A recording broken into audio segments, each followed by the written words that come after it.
जी सलीम राज जी, बताइए। आपके एक बयान को लेकर छत्तीसगढ़ में काफी बवाल हो चुका है। आपका बयान था कि छत्तीसगढ़ में जितने भी तमाम मस्जिद मदरसे दरगाह हैं, इनमें 15 अगस्त को तिरंगा झंडा लगाया जाएगा। अगर नहीं लगाया जाता है तो उन्हें पाकिस्तानी कहा जाएगा। इसके बारे में बताएंगे आप? नहीं, पहले तो सबसे पहले आपकी बात का मैं खंडन करता हूँ कि छत्तीसगढ़ में इस टाइप का कोई विरोध नहीं हो रहा है और कोई भी ऐसी आपदा की स्थिति नहीं है। लगभग मस्जिद के मुतवल्ली और समाज के प्रमुख लोग ने स्वीकार किया है कि राष्ट्रीय ध्वज सब मस्जिदों के बाहर राष्ट्रीय ध्वज फहराया जाएगा। अच्छा, एक सवाल निकल के आ रहा है। आप छत्तीसगढ़ के वक्फ बोर्ड के जो भी अध्यक्ष हैं आप, क्या और भी लोगों का सवाल है मेरे से, मैं सवाल ये आपके सामने ला रहा हूँ। क्या वक्फ बोर्ड के अध्यक्ष को ये उनके पास ये शक्ति है, ये ताकत है कि वो ऐसा मस्जिदों में ऐलान करवा सकते हैं कि अगर तिरंगा नहीं लगाया जाएगा तो उन्हें पाकिस्तानी कहा जाएगा? ये नहीं, तमाम चूंकि लोगों का सवाल है। आपके प्रश्नों में ही कुछ ना कुछ त्रुटि है। पहले आपका स्वयं से पहले आपको प्रश्न अपना सुधारना पड़ेगा। सुधारने का वो कौन हो, कोई ना कोई वक्फ बोर्ड का पर्टिकुलर अध्यक्ष होगा। नहीं, एक तो ये मेरा कि मेरा सवाल नहीं है। मेरे पास सवाल आया, मैंने आपके पास रखा है।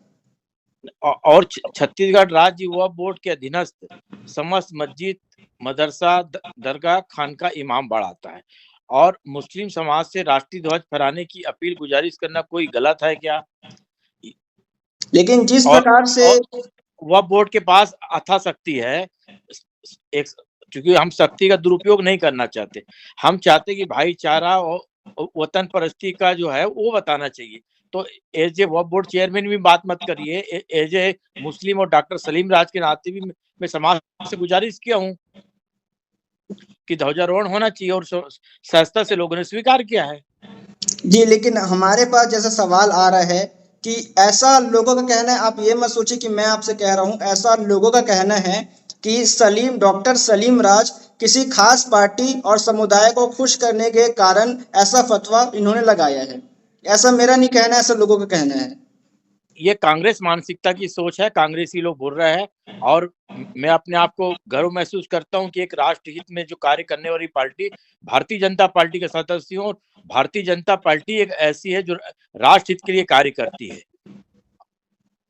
अच्छा, और ये और जो कोई तबके को कुछ बोलना चाह रहे हैं, बोलिए। जी बताइए। और बात रही ना, मैं चूंकि मुस्लिम समाज का प्रतिनिधित्व करता हूं तो मुस्लिम समाज की ही बात रखूंगा और जो अच्छा हो सकता है समाज के हित में काम करूंगा। पुलवामा की घटना होने के बाद मुस्लिम समाज कहीं ना कहीं गटगरे में खड़ा हो रहा था। तो वतन परस्ती और राष्ट्रीय ध्वज से जो सम्मान है, तो राष्ट्रीय ध्वज फहराने में क्या तकलीफ? राष्ट्रीय पर्व है। ये हिंदू मुसलमान सिख ईसाई का तो नहीं है। जाति समाज पंथ से ऊपर उठकर है ये। अच्छा, आपके दिमाग में ये बात किस प्रकार से बताएंगे जरा? दिमाग में इसलिए बात आएगी कि मैं लगातार मस्जिद के मुतल्ली से चर्चा कर रहा था। कुछ मस्जिद के मुतल्ली बोले कि साहब हम ध्वजारोहण नहीं करेंगे। तो मैंने बोला कि मैं ध्वजारोहण आपको मैं मस्जिद में नहीं बोल रहा हूँ। मस्जिद परिसर के बाहर मुख्य द्वार के सामने राष्ट्रीय ध्वज फहराइए। अच्छा, ये इसमें कोई आपत्ति तो नहीं होना चाहिए किसी को। नहीं, आपत्ति बिल्कुल नहीं होना चाहिए। हमारे देश का राष्ट्रीय झंडा है तिरंगा झंडा, वो सभी जगह लगना चाहिए, इस बात से सभी सहमत है। लेकिन आपका जो एक शब्द था, उसका, जहां तक मेरा विचार है, उसका विरोध किया जा रहा है। जहां तक मेरे पास सवाल आई, मैं भिलाई शहर से हूँ। आपका शब्द ये था कि जिस मस्जिद मदरसे में तिरंगा नहीं लगाया जाएगा उन्हें पाकिस्तानी कहा जाएगा। इसका जरा विस्तार से बताएंगे आप? क्योंकि आपको मेरा आदेश पढ़ना चाहिए और आधी अधूरी जानकारी में चर्चा नहीं करना चाहिए, ये तय है। क्योंकि आपको जो भी क्वेश्चन किया उसको पूरी जानकारी नहीं है। ये आधी अधूरी जानकारी में बात कर रहा है। नहीं, ये मैं पाकिस्तान वाला जो बोलने का था, मेरे आप को मेरी बात को समझिए। आपने नहीं, आपकी बात जी आप बोल दीजिए, फिर मेरे को बोलने दीजिए। जी जी, बोलिए। बात रही कि जो वतन से प्यार नहीं करता है वो यह सरजमीन में रहने को कोई उसको अधिकार ही नहीं है। जो वतन से प्यार नहीं कर रहा है, राष्ट्रीय ध्वज से प्यार नहीं कर रहा है, तो ऐसे गद्दारों को क्या मतलब है? ऐसे गद्दारों को ये पाक जमीन हिंदुस्तान के रहने का कोई हक नहीं। मैं अभी भी अपनी बात में अटल हूँ। अच्छा, मस्जिद को लेके तिरंगा की बात उतरी, क्या एक सवाल, मेरा मेरा पर्सनल सवाल है ये, आज तक ऐसा किसी भी तरीके का बयान आया है जो कि मंदिरों को हो या फिर चर्च या फिर गुरुद्वारे को लेकर ऐसा बयान आया होगा कि अगर तिरंगा नहीं लगाया जाएगा तुमको देशद्रोही या बाहर का इंसान कहा जाएगा? ऐसा आज तक आपकी जानकारी में हुआ है? मैं वक्फ बोर्ड की जिम्मेदारी है तो मैं मेरा अपना अधिकार समझता हूँ और अधिकार क्षेत्र के अंदर ही काम करूंगा, ये तय है। मैंने मस्जिद के मुतल्ली से गुजारिश किया हूँ, अपील किया हूँ कि ध्वजारोहण होना चाहिए। ध्वजारोहण नहीं करने पर ये समझ आ जाएगी जो भी लोग हैं वो देश से प्यार नहीं करते हैं, देश के प्रति वफादार नहीं है। तो जब जो राष्ट्रीय ध्वज से प्यार नहीं करते ऐसे लोगों को पाक जमीन में रहने का क्या अधिकार है? चलिए मेरा आखिरी सवाल है, मैं बीजेपी को नहीं बोलूंगा, कांग्रेस को लेकर नहीं बोलूंगा, हिंदू मुस्लिम किसी को लेकर नहीं बोलता हूं। मैं आपसे गुजारिश करूंगा कि 15 अगस्त स्वतंत्रता दिवस को लेके हमारे देश के सभी लोगों को आप क्या एक अपने तरफ से बताना चाहते हैं और क्या संदेश देना चाहते हैं? सब जाति, धर्म, समाज, पंथ से उठकर देश हित के लिए जब हिंदू मुसलमान एक साथ देश की लड़ाई के लिए और आजादी के लिए एक साथ लड़े तो उसका हमारा प्रतीक था राष्ट्रीय ध्वज तिरंगा। तो तिरंगा का सम्मान करें और मान अभिमान करें, तिरंगा से हमारी पहचान है, तिरंगा है तो हम मैं की बात सुरक्षित है। बता जब रहा हूँ, देश यहाँ सुरक्षित कई नहीं रहेगा लोगों तो ने धर्म सवाल सुरक्षित उठाया कहाँ है से? कि जो सलीम राज है, डॉक्टर सलीम राज वक्फ बोर्ड के अध्यक्ष है, वो केवल बीजेपी और कुछ दल को खुश करने के लिए ऐसा बयान जारी किया उन्होंने। नहीं, भारतीय जनता पार्टी को नहीं की बात है वो और ना एक तबके की बात है। मैं चाहता हूँ कि जो मुसलमान है, मुसलमान देश से प्यार करने वाला है, मुसलमान वतन परस्त है, देश की आज़ादी में मुसलमान का पूरा योगदान रहा है, तो राष्ट्रीय ध्वज में भी और तिरंगा में भी रहना चाहिए। कुछ मुसलमानों के कारण यहाँ का मुसलमान शंका के दायरे में आ गया था, तो देश से प्यार करने वाला मुसलमान उनको तुरंत जवाब देना चाहिए। पुलवामा की घटना हुई, घटना होने के बाद कहते हुए एक धर्म के लोगों को पूछ-पूछ के मारा गया। ये आपकी नज़र में सच है कि गलत है? ऐसे लोग इस्लाम को बदनाम करें कि नहीं करें? यहाँ मैं पर इस्लाम में मैं एक सवाल आपसे मैं आपके रोक रहा हूँ, माफी चाहता हूँ। अभी आपने पुलवामा की बात की, अभी मैं जो हाल ही में घटना हुई है पहलगाम की घटना, उसकी मैं बात करना चाहता हूँ। पहलगाम घटना होने के बाद जो भी तमाम तथ्य थे जिनको धर्म पूछ के मारा गया, ये सभी ने माना। उसके बाद जो पाकिस्तान का विरोध पूरे मुसलमान समाज ने किए, वो जहां कहीं भी रहते होंगे, पूरे भारत के मुसलमानों ने उसका विरोध किया। लेकिन फिर भी कुछ लोग ऐसे थे जो भारत के ही मुसलमान का विरोध कर रहे थे उसको लेकर, भारत के मुसलमानों को ही गद्दार कह रहे थे। उल्टा भारत के अंदर ही जाति जनगणना शुरू कर दिया गया था। इस पर क्या कहेंगे? नहीं, देखिए साहब, हर समाज में 2-4 लोग रहते हैं और 2-4 लोगों के कारण समाज को बदनाम नहीं होना चाहिए। मुस्लिम समाज में भी मिल जाएँगे, हिंदू धर्म में भी। ये देश ने भी माना है कि देश में जभी भी संकट आता है तो मुस्लिम समाज कंधे से कंधा मिलाकर चलता है। और यह पहलगाँव की घटना ने साबित भी कर दिया कि भारत का मुसलमान वतन परस्त है और वतन से प्यार करने वाला है। अच्छा, जैसा आखिरी सवाल है मेरा, जैसा आपने एक लेटर जारी किया था मस्जिद में तिरंगे झंडे को लेकर, तो क्या इस लेटर को अगर कोई गैर पढ़ता है तो उसके दिमाग में ये बात नहीं आएगी कि ये लोग पहले क्यों नहीं फहराते थे, क्या पहले झंडा फहराते भी थे, तो अब ऐसा क्यों आ गया है कि एक लेटर देना पड़ रहा है कि झंडा तुम फहराओ? ये ऐसा दिमाग में नहीं आएगा आगे लोगों के? नहीं, नहीं, ये आपकी व्यक्तिगत सोच हो सकती है, आप जो नहीं, मेरी आप सोच नहीं, क्वेश्चन मैं आपसे जानना चाहता हूँ इस बात को। मैं आपको बता रहा हूँ आ चूँकि आप क्वेश्चन कर रहे हैं तो क्वेश्चन में कहीं न कहीं दिमाग में आता है, तो आदमी प्रश्न करता है जब तो ये तय है कि कहीं न कहीं हम चाहते हैं कि एकता का प्रतीक रहे, जो संकेत ये साबित है कि भैया भारत का मुसलमान भी तिरंगे से प्यार करता है, तो ध्वजारोहण में कोई तकलीफ नहीं है। ये साबित करने में कोई तकलीफ थोड़ी है और हमको किसी का सर्टिफिकेट भी नहीं चाहिए। बाकी जब राष्ट्रीय ध्वज है, राष्ट्रीय पर्व है तो मनाना चाहिए ना, इसमें आपत्ति क्या है? चलिए, मुसलमानों के लिए दो शब्द बता दीजिए, फिर यही हम खत्म करते हैं।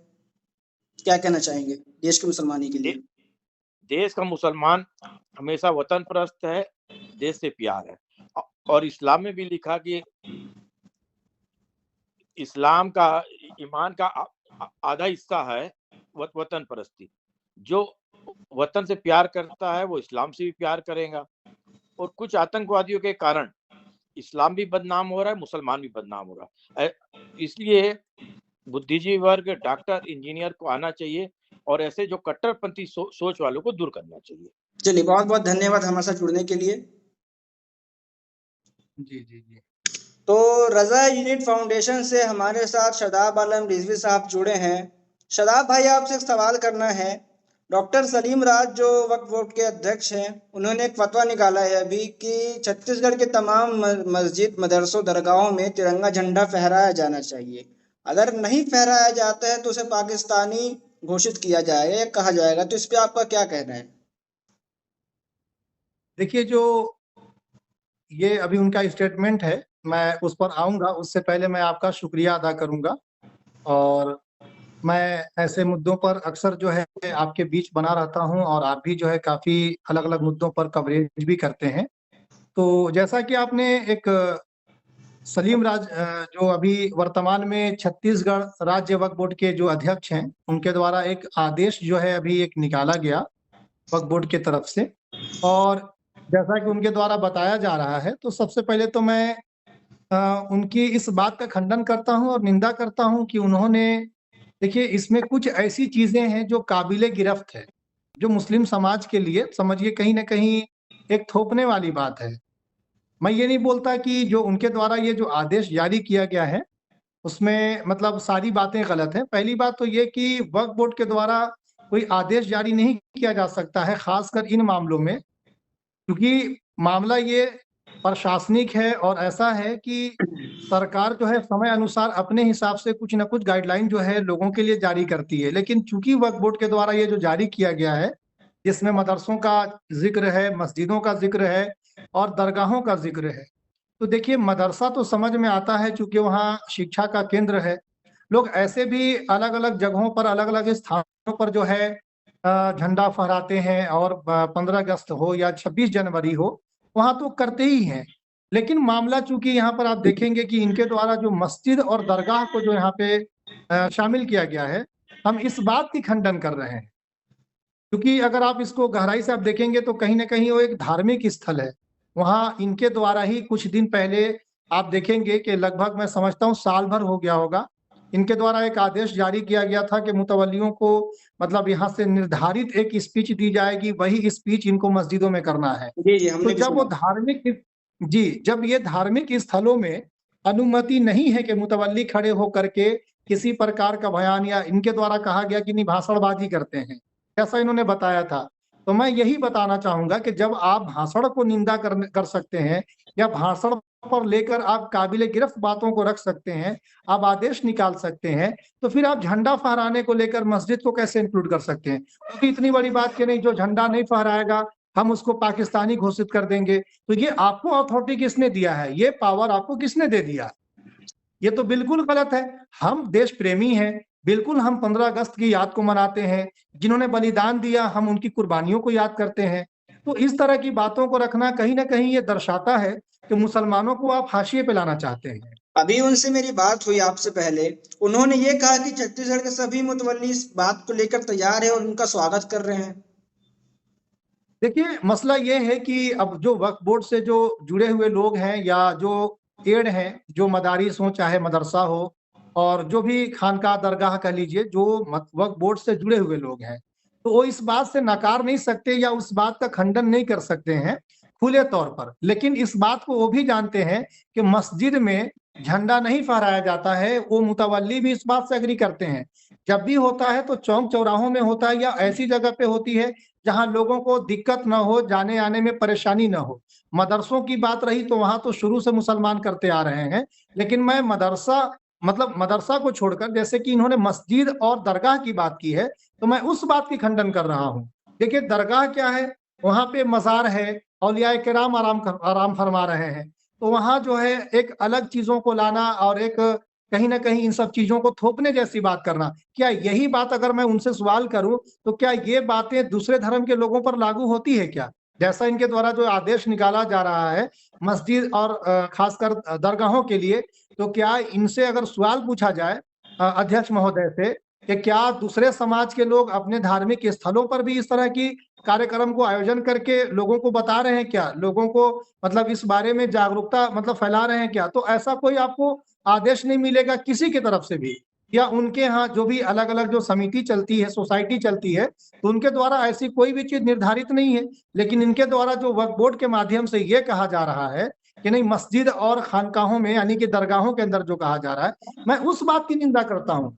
बाकी सारी बातें ठीक है कि बिल्कुल देश प्रेमी अगर है तो दिखना चाहिए, उसको हमको जाहिर करना चाहिए, लेकिन ये कि नहीं मस्जिद में हो और हमने आदेश जारी कर दिया तो इनको इसने मतलब इनको जो है किसने पावर दिया है कि आप आदेश जारी करिए? ये तो वक्फ बोर्ड के मतलब अंतर्गत आता ही नहीं है कि भाई कोई, अब जैसे मैं अपील कर सकता हूँ, वक्फ बोर्ड क्या कर सकता है, अपील कर सकता है, गुजारिश कर सकता है, लोगों को रिक्वेस्ट कर सकता है कि आप जो है झंडा फहराइए, 15 अगस्त की दिवस को अच्छे से मनाइए, मतलब ये अपील करना होता है। आप आदेश जारी नहीं कर सकते कि मस्जिद में करिए, दरगाह में करिए, अगर नहीं करता है तो पाकिस्तानी है। ये बिल्कुल गलत है, मैं इस बात की निंदा करता हूँ।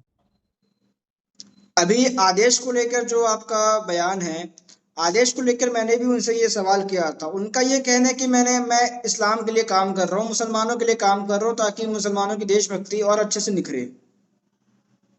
देखिए, बहुत अच्छी बात है अगर उन्होंने ऐसी अगर बात अगर वो कह रहे हैं कि मैं मुसलमानों के हितों के लिए काम कर रहा हूं, तो मुसलमानों के हितों के लिए काम करना बेहतर जब होगा जो भी ऐसे जमीनें जो अलग अलग तरीके से लोगों ने, जैसा कि इनके ही द्वारा बताया गया है, मैं इन्हीं से बात कर रहा हूं, जैसा कि आपने बताया कि बहुत सी जो जमीनें जो लोग कब्जा करके बैठे हैं या इलीगल तरीके से वहां पर वो अपने अंदर मतलब अपने अंडर में उन जमीनों को रखकर किराया वसूल रहे हैं, तो ऐसी जमीनों को ये सही तरीके से वक्फ की जो प्रॉपर्टी है उसका जो फंड आ रहा है, उन फंड को मुस्लिम समाज के उन लोगों पर जो वंचित लोग हैं, जो एकदम से बैकवर्ड लोग हैं, उनको मतलब कहीं ना कहीं उनके ऊपर खर्च करना चाहिए, उनको आगे आकर के उनके शिक्षा के लिए, उनके आर्थिक सहायता के लिए कार्य करना चाहिए। तो मुस्लिम समाज इससे बढ़ेगा, न कि इन सब चीजों से बढ़ेगा कि आप झंडा कहाँ फहराएंगे कहाँ नहीं फहराएंगे। ये तय अगर ऐसा कर रहे हैं, कल के दिन अगर यदि ऐसा मुसलमान नहीं करते हैं, तब तो मुसलमान एक निशाने पे आएंगे कि देखो ये झंडा फहराने को जो है ये विरोध कर रहे हैं, ये झंडा अपनी मस्जिदों में नहीं फहरा रहे हैं। तो यही बात क्या दूसरे समाज पे लागू होती है क्या? अगर इनसे ये सवाल पूछा जाए तो इनके पास भी इस बात का जवाब नहीं है। हाँ, कुछ जगहों पर होता होगा, मैं ये नहीं कहता कि सारे जगहों पे नहीं हो रहा है, हो सकता है कि कुछ जगहों पर हो रहा हो, लेकिन चूंकि इनके द्वारा जो आदेश जारी किया गया है, मैं इस बात का खंडन कर रहा हूँ कि आप अपील कर सकते हैं, गुजारिश कीजिए, लेकिन आप आदेश निकाल रहे हैं आपको करना होगा, तो ये कहीं अलग दिशा में लोगों को ले जा रहे हैं। ये इस्लाम और मुसलमान का थोड़ी काम है कि आप मस्जिदों में सियासत कीजिए या दरगाहों में नेतागिरी करिए, तो ऐसा तो नहीं है।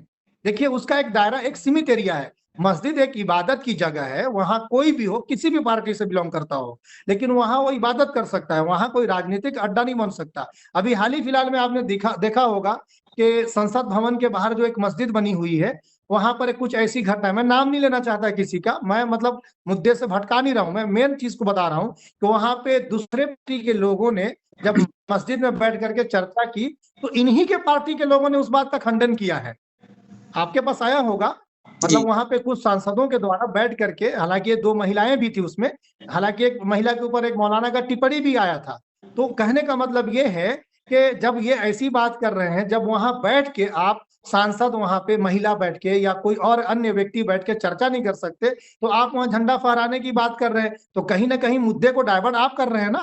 फिर आप एक तरफ खंडन भी कर रहे हैं, एक तरफ आप लोगों को दावत भी दे रहे हैं। तो इस बात का हम निंदा करते हैं, इस बात का हम खंडन करते हैं कि देखिए, आप जो बोल रहे हैं बिल्कुल सही है, लेकिन आप मदरसों में सीमित कीजिए, चौक चौराहों में कीजिए, मुसलमानों से अपील करिए, मुतवल्लियों से अपील करिए। अच्छा, मुतवल्ली से उन्होंने अपील बहुत उन्होंने बेहतर। एक बात और कहा उन्होंने कि मैंने अपने लेटर में एक चीज जारी करी है कि जो भी झंडा मस्जिद दरगाह में फहराया जाएगा, वो दरगाह और मस्जिद के बाउंड्री के बाहर फहराया जाएगा, ऐसा उन्होंने कहा है। और मेरी बात को रोकते हुए कहा है कि आपका सवाल गलत है। इस पे क्या कहेंगे? मतलब कि जो झंडा लगाना है वो बाउंड्री के बाहर लगाया जाए, ऐसा वो उन्होंने अपने लेटर में कहा है, ऐसा बताया गया है। देखिए, ये तो अपने बयान में आकर के इस तरह की बात कर रहे हैं। देखिए, मैं आदेश की कॉपी रखा हूं, ये सामने आप मेरे मोबाइल की स्क्रीन पे देख रहे होंगे, ये आदेश की कॉपी आपके पास भी आई होगी। जी। उन्होंने कोई ऐसा दायरा या कोई सीमित एरिया नहीं इंक्लूड किया है उसमें, बाकायदा इन्होंने जारी किया है। बेहतर है, करें, मैं बोलता हूँ मस्जिद के बाहर करिए ना। हम भी तो वही बात कर रहे हैं, हम उनका स्वागत करते हैं। मैंने यही बात कहा कि अगर वो मुतवल्लियों से रिक्वेस्ट कर रहे हैं या आम मुसलमानों से रिक्वेस्ट कर रहे हैं कि आपको जो है ध्वजारोहण यहाँ करना तो मैं चाहिए, यहाँ आपको आपको पर्दा रोकना को। चाहूंगा। आपको यहाँ रोकना चाहूंगा। यहाँ रिक्वेस्ट की तो कहीं बात ही नहीं आई है। यहाँ सीधा सीधा कहा गया है अगर मस्जिद पे झंडा नहीं फहराया गया तो आपको पाकिस्तानी कह दिया जाएगा। तो ये कहाँ तक सही है ये कहना? यही तो गलत है ना। हम इसी बात का तो खंडन कर रहे हैं कि आप एक तरफ कठोर जो है मतलब एक निर्णय लेते हैं, कहीं ना कहीं आप एक सख्ती से आप अपने आदेश को पारित करते हैं और लोगों पर थोपने का मतलब एक कोशिश कर रहे हैं। आप मीडिया में भी आकर के इस तरह की बातों को रख रहे हैं कि अगर कोई झंडा नहीं फहराता है, अगर वहां पे ये नहीं करता है तो पाकिस्तानी है, हम उसको ये कहेंगे या वो कहेंगे। तो कहीं ना कहीं आप दिशा में मतलब कहीं ना कहीं मुसलमानों को मेन उद्देश्यों से आप भटकाने का काम कर रहे हैं, लोगों को गलत तरीके से आप जो है मतलब इन्वॉल्व कर रहे हैं। तो ये चीजें उनको ये शोभा नहीं देता है, चूंकि ये वक्फ बोर्ड के एक अध्यक्ष है वो और एक सामान्य मतलब सामान्य पद पर है वो। कहीं ना कहीं आप समझिए कि एक संवैधानिक अधिकार है, उनको एक पद मिला हुआ है, उस पद की गरिमा को समझें। वो जो ये मतलब लोगों पर एक थोपने के लिए जो ये कोशिश कर रहे हैं कि नहीं आप जो है अगर नहीं करते हैं तो आपको पाकिस्तानी कहा जाएगा, पाकिस्तानी घोषित कर दिया जाएगा। तो ये तो कहीं ना कहीं एक मुतवल्ली जो इनके अंतर्गत आते हैं, जो वक्फ बोर्ड के अधीन है, तो कहीं ना कहीं वो तो दबाव में बहुत सी चीजों को बोल नहीं पा रहे हैं। लेकिन देखिए शरीयत जो है एक मतलब हम जाहिर सी बात है मुसलमान है, तो हम इस्लाम और जो शरीयत है, जो हमारे मजहबी नुक्ते नजर है, हम उस चीज को फॉलो करते हुए बता रहे हैं कि देखिए बाहर की जो बात इन्होंने कही वो समझ में बात आती है, लेकिन आप यहाँ पे इंक्लूड कर रहे हैं कि नहीं सभी मुतवल्ली मस्जिद, मदरसा, दरगाह, आप ऐसा इसमें लिख रहे हैं आदेश के अंदर। लेकिन आपसे जब बात होती है तो आप दो तरह की बातें करते हैं। दूसरे जो मीडिया वाले हैं वहां बोलते हैं कि मतलब जो झंडा नहीं फहराएंगे या जो इस तरह की मतलब चीजों को अमल में नहीं लाते हैं तो उनको पाकिस्तानी जो है बताया जाएगा या उनको प्रूफ किया जाएगा। तो ये बिल्कुल गलत है। आप किसी को जस्टिफाई कैसे कर सकते हैं? आप किसी को सर्टिफिकेट कैसे दे सकते हैं कि वो हिंदुस्तानी है या नहीं है? तो ये गलत है ना उनके द्वारा, मतलब ये जो निर्णय लिया जा रहा है। देखिए रिक्वेस्ट करना अलग चीज है कि भाई गुजारिश करिए, अपील करिए, लेकिन आपके द्वारा ये जो निर्णय लिया जा रहा है या जो बयानबाजी हो रही है आप इसको सीमित करिए। आप बयानबाजी इस तरह का मत दीजिए ना कि जिससे लोगों को मतलब आहत पहुंचे, मुसलमानों को परेशानी बढ़े।